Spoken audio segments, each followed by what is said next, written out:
Hello everyone, welcome back on our channel Krishlal. तो आज के इस वीडियो में हम बाजरा से रिलेटेड ए टू जेड जानकारी हम प्राप्त करेंगे और बुआई से लेकर कटाई तक किस तरीके की प्रोसेस होती है, किन किन बातों का हमें ध्यान रखना चाहिए, कौन कौन से फसल पर कीड़े लग जाते हैं और फसल कटाई करने के बाद उसका भंडारण हमें कैसे करना है। ठीक है, तो वो सब कुछ हम ओवरऑल आज के इस वीडियो में जानने वाले हैं। तो चलिए इस वीडियो की हम शुरुआत करते हैं। सबसे पहले आता है कि बाजरा। बाजरा भी आपको पता है कि अभी जो कटाई है कुछ टाइम में उसकी होने वाली है। तो बाजरा जो है ज़्यादातर छोटे बीज वाली और घासों का एक समूह होता है, ठीक है, जो विस्तृत रूप से देखा जाए तो चारे के रूप में इसका उपयोग किया जाता है या फिर हम खाने के रूप में भी करते हैं, है ना। बाजरा है, हम बाजरे की रोटी बनाते हैं, बाजरे की खिचड़ी बनाते हैं, है ना। तो इस तरीके से बाजरा का फसल या अनाज के रूप में पूरी दुनिया भर में जो है इसका उपयोग किया जाता है और उगाया जाता है। और जो बाजरा होता है वो विभिन्न प्रकार की मिट्टी में उगाया जाता है और ये सबसे स्वादिष्ट और पौष्टिक चारा प्रदान करता है। और मनुष्य द्वारा जो इसकी शुरुआत कब हुई थी, 7,000 वर्षों से पहले, यानी कि 7,000 वर्षों से हम बाजरा का जो सेवन है वो करते आ रहे हैं और संभावित रूप से बहु फसल कृषि या फिर बसे हुए कृषि समाजों की वृद्धि में एक महत्वपूर्ण भूमिका निभाता है। यानी कि बाजरा हम आज से नहीं, काफ़ी हजारों साल पहले से हम जो है इसका उपयोग और जो सेवन है हम करते आ रहे हैं। ठीक है, ये इमेज देख सकते हो आप बाजरे के फसल की। अब बाजरा की बहुत सारी वेराइटीज़ होती हैं, अलग अलग तरह की किस्में होती हैं। ठीक है, बहुत सारी उन्नत किस्में होती हैं जिन्हें संकरण के माध्यम से बनाया जाता है। लेकिन कुछ किस्में ऐसी होती हैं जो लोग पशुओं के चारे के लिए भी मेनली उगाते हैं, क्योंकि पशुओं को भी हम बाजरा देते हैं ना। तो अलग अलग तरह की किस्में होती हैं जो उगाई जाती हैं। जैसे कि एक कटान में कौन कौन सी आती हैं, जैसे राज बाजरा है, चरी टू, ठीक है, पीसीबी आती है, नरेंद्र चारा बाजरा आती है। और बहु कटान में जैसे जॉइंट बाजरा है, पूसा है, ठीक है, इनमें अलग अलग उनके कैटेगरी आती है। प्रो एग्रो है, आपका जीएफपी है, ठीक है, एपीएफ भी है या एएएफ भी है।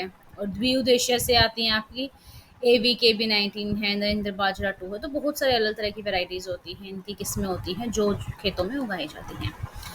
अब बात आती है कि बाजरा की बुआई किस तरीके से, किस पद्धति के द्वारा की जाती है। तो सिंचित क्षेत्रों में गर्मियों में जो है ना, मार्च से लेकर देखा जाए तो मार्च से जो अप्रैल के बीच का जो टाइम होता है, उस समय जो हम क्या करते हैं, खेतों की जुताई करते हैं और बाजरा की जो फसल है वो हम लगाते हैं। और जुलाई का जो पहला पखवाड़ा होता है ना, खरीफ की फसल के लिए सबसे इम्पोर्टेंट होता है। और दक्षिणी भारत में रबी जो मौसम के दौरान जो होता है, अक्टूबर से नवंबर तक जो है इसकी बुआई की जाती है। ठीक है, तो इस तरीके से जो इसकी बुआई है वो की जाती है। अब इससे आगे आता है कि तापमान, यानी कितना तापमान जो है बाजरा की फसल को चाहिए होता है, जो उसके लिए, यानी कि उसको ग्रो करने के लिए, उसको बढ़ने के लिए, अच्छे से उत्पादन देने के लिए जो है तापमान ज़रूरी होता है। आपने देखा होगा बहुत बार क्या होता है, बारिश, अत्यधिक बारिश हो जाती है, तूफान, आंधी तूफान, ये बाढ़ आ जाता है, तो उससे क्या होता है, हमारी जो सारी फसलें हैं ना वो नष्ट हो जाती हैं, है ना। तो जो प्रॉपर टेम्परेचर यानी जो तापमान है उसकी बहुत ज़्यादा ज़रूरत होती है किसी भी फसल को पकने के लिए। तो बाजरे के पौधे को अंकुरित होने के लिए कितना, 25 डिग्री सेल्सियस तापमान की ज़रूरत होती है, जबकि बड़ा होने के लिए 30 से 35 डिग्री सेल्सियस तापमान की ज़रूरत होती है। लेकिन 40 डिग्री सेल्सियस तापमान में जो बाजरा का पौधा है वो एक अच्छी पैदावार हमें दे सकता है। अब फसल चक्र हम देखते हैं। बाजरे की फसल से अत्यधिक जो है अधिक पैदावार प्राप्त करने के लिए उचित फसल चक्र आवश्यक होता है। जैसे कि जो असिंचित क्षेत्र होते हैं, यानी कि जहाँ पे सिंचाई के इतने सक्षम साधन नहीं होते, जहाँ पानी की कम मात्रा होती है, तो बाजरे के बाद अगले वर्ष वो क्या करते हैं, दलहन फसल, दलहन यानी कि दाल से रिलेटेड जो फसलें होती है, लाइक ग्वार, मूंग, मोठ, ये सब उन्हें क्या कर लेनी चाहिए, बो लेनी चाहिए। और जो सिंचित क्षेत्र होते हैं, जहाँ पे सिंचाई के अच्छे साधन होते हैं खेतों में, वहाँ पर क्या करते हैं बाद में, सरसों, जैसे बाजरा, जीरा, बाजरे के बाद गेहूँ, इन सब को क्या कर लेते हैं, वो खेत में बो लेते हैं। ठीक है। और रासायनिक उर्वरक, कौन कौन से रासायनिक उर्वरक हमें इस्तेमाल करने चाहिए। देखो, कोई भी आपका फर्टिलाइजर हो वो ज़्यादा अधिक मात्रा में हमें यूज़ नहीं करना चाहिए। अगर ऐसे सोचा कि हम ज़्यादा फर्टिलाइजर यूज़ करने से हमारी फसल अच्छी होगी, नहीं, आप रासायनिक उर्वरक ज़्यादा यूज़ करोगे तो उससे फसल आपकी ख़राब हो जाएगी। जो नेचुरल आपका है, जो गोबर की खाद है, वो आप यूज़ कीजिएगा। ठीक है, फिर भी अगर कोई दिक्कत आती है, आपको ग्रो नहीं कर पा रही है आपकी फसल, तो आप लिमिट में ही जो रासायनिक उर्वरक है उनका उपयोग कीजिएगा। क्योंकि फसलों में क्या है, उनका जो पोषक तत्व है वो रहना चाहिए। तो फसलों के पौधों के उचित बंटवारे से पोषक तत्वों की जो है आवश्यकता होती है। और भूमि को तैयार करते समय बाजरे की फसल के लिए 5 टन अच्छी सड़ी हुई गोबर की खाद या कंपोस्ट का प्रयोग करना चाहिए। और इसके पश्चात बाजरे की वर्षा पर आधारित फसल में 40 किलोग्राम नाइट्रोजन और 40 किलोग्राम फॉस्फोरस प्रति हेक्टेयर की आवश्यकता होती है। ठीक है, आप क्या कर सकते हो, बारिश के बाद 40 किलोग्राम नाइट्रोजन और 40 किलोग्राम फॉस्फोरस प्रति हेक्टेयर से आप छिड़काव कर सकते हो। ध्यान रखें कि आपको उर्वरकों का जो उपयोग है ना मिट्टी की जांच के आधार पर करना है, क्योंकि मिट्टी आपको पता अलग अलग तरह की मिट्टी होती है ना, उसी के बेस पर ही, उसी को ध्यान रखते ही आपको जो है उर्वरक का इस्तेमाल करना है। अब बात आती है बाजरे में लगने वाले प्रमुख रोग एवं रोकथाम। सबसे पहले तो हमें क्या करना चाहिए, सबसे पहले हमें जब हम खेत की जुताई करते हैं ना, खेत को तैयार करते हैं फसल लगाने से पहले, तो खेत को जोतने के बाद कुछ समय के लिए हमें भूमि ऐसे खुली छोड़ देनी चाहिए ताकि अच्छे से उसको धूप लगे। और उसके बाद हमें जो उन्नत किस्म के जो बीज होते हैं ना, उनको हमें यूज़ करना चाहिए, ठीक है? जिनमें जल्दी से रोग ना लगे। तो इन कुछ बातों का तो हमें सबसे पहले ध्यान रखना चाहिए। फिर भी कुछ रोग होते हैं जो लग जाते हैं कितना भी ध्यान रखने के बाद, तो उनसे हम कैसे निपट सकते हैं, वो देखते हैं। सबसे पहले दीमक, टर्माइट जिसे हम कहते हैं, इस तरीके से कुछ दिखाई देते हैं, इस इमेज में आप देख सकते हो। दीमक जो है बाजरे के पौधे की जड़ों को खा जाते हैं, है ना? जब जड़ें ही खा जाएँगे तो फिर वो आगे बढ़ेंगे कैसे? तो इसकी रोकथाम के लिए खेत तैयार करते समय आपको क्यूनाल्फास या फिर आपका ये क्लोरपाइरिफॉस, ठीक है? 1.5% पाउडर 25 से 30 किलो हेक्टेयर की दर से आपको ज़मीन में मिला देना चाहिए, ताकि जड़ों में जो दीमक ना लगे। और इसके अतिरिक्त बीज को इसमें आपका क्लोरपाइरिफॉस 4 मिलीमीटर किलो बीज की दर से आप इसका उपचार करना चाहिए, ठीक है? ये कुछ दवाइयों के नाम हैं, आप बाज़ार से जाके ला सकते हैं। जिससे क्या होगा, दीमक जो है अगर लग गए हैं तो वो नहीं लगेंगे। इससे आगे आता है आपका कातरा, ठीक है? कातरा अगर आपको दिखाई दे रहा है छोटा-छोटा येलो येलो कलर कुछ इस टाइप से होता है, देखो किस तरह से पत्तियों को खत्म कर देता है ना? तो बाजरे की फसल को कातरा की लट प्रारंभिक अवस्था में काटकर नुकसान पहुँचाती है। इसकी रोकथाम के लिए आपको क्यूनाल्फास 1.5% पाउडर की 20 से 25 किलो हेक्टेयर की दर से आपको उसमें छिड़काव करना चाहिए। और एक सफ़ेद लट नाम की बीमारी भी लग जाती है, ठीक है? तो बाजरे में सफ़ेद लट के नियंत्रण के लिए 1 किलो बीज में आप 3 किलो कार्बोफ्यूरान 3% या आपका क्यूनाल्फास 5%, आपका जो 15 किलो डीएपी मिलाकर जो है आप उसकी बुआई कर सकते हैं।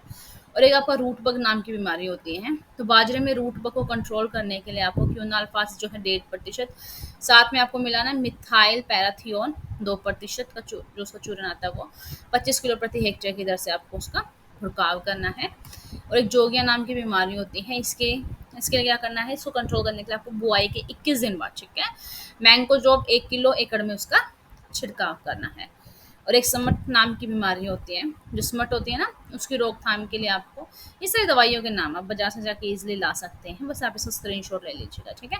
स्मट की रोकथाम के लिए बीज को थीरम 75% आपका WS और 2.5 ग्राम, और जिसमें कार्बन डाजिम जो है ना 50%, WP की 2 ग्राम प्रति किलोग्राम की दर से आपको उसको बोना है, ठीक है?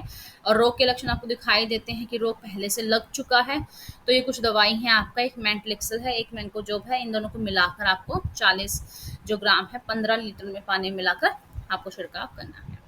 और एक अर्गट या चेपा होता है, देखो बाजरे में कुछ इस तरीके से सफ़ेद सफ़ेद आपको दिखाई दे रहा है पानी के जैसा, ऐसा लग जाता है। और इसकी रोकथाम के लिए आपको बीज को थीरम 75%, WS 2.5 ग्राम और कार्बन डाजिम जो है 50%, WP की 2% किलोग्राम की दर से आपको उसको छिड़काव करना है। अब खरपतवार नियंत्रण हम कैसे कर सकते हैं? तो खरपतवार जो नियंत्रण है 25 से 30 दिनों की अवस्था में वीडर कम कल्चर में निराई गुड़ाई हमें करती रहनी चाहिए। एट्रोजीन होता है ना, एट्रोजीन 0 से 75 किलोग्राम जो है हेक्टेयर के ना 600 लीटर पानी में आपको छिड़काव करना है, ताकि जो खरपतवार है वो कंट्रोल की जा सके। लेकिन बाजरे की लोबिया 1 किलोग्राम बुआई से पहले आपका एलाक्लोर का उपयोग आपको करना चाहिए, क्योंकि ये क्या होता है, खेतों के आसपास आपकी फसलों के आसपास लग जाते हैं, और जो आपकी फसलों को न्यूट्रिशन मिलने होते हैं ना वो सारे ये ले जाते हैं। तो इसके लिए हमें समय समय पर खरपतवार का जो उपचार है वो करते रहना चाहिए। अब सिंचाई की बात आती है। बाजरा जो सामान्य तौर पर वर्षा वर्षा की ही जो फसल है, यानी वर्षा पर आधारित फसल है। बाजरे के पौधे की उचित बढ़वार के लिए नमी नमी होना बहुत ज़रूरी है। सिंचित क्षेत्रों में जब वर्षा वर्षा होती है तो नमी पर्याप्त मात्रा में रहती है, और बाजरे की फसल के लिए 3 से 4 दिन की सिंचाई ही इनफ होती है। ध्यान रहे, दाना बनते समय खेत में नमी रहनी चाहिए, इससे दाने का जो विकास है, उसकी जो ग्रोथ है वो अच्छी होती है, दाना व चारे की जो उपज है वो बढ़ती है और उत्पादन जो है अच्छा होता है।